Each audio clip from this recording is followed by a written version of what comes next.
తెల్లవారితే చక్రవర్తి అయి రాజ్యమునేలే రామయ్య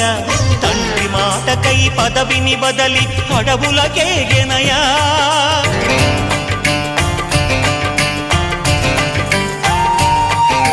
మహిలో జనులను కావగ వచ్చిన మహావిష్ణు అవతారమయ్య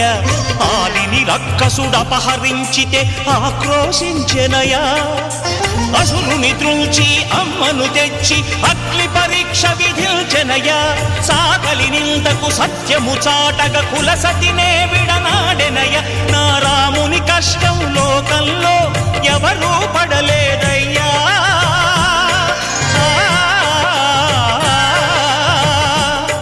నా రాముని కష్టం లోకంలో ఎవరూ పడలేదయ్యా సత్యం ధర్మం త్యాగంలో అతనికి సరిలేరయ్యా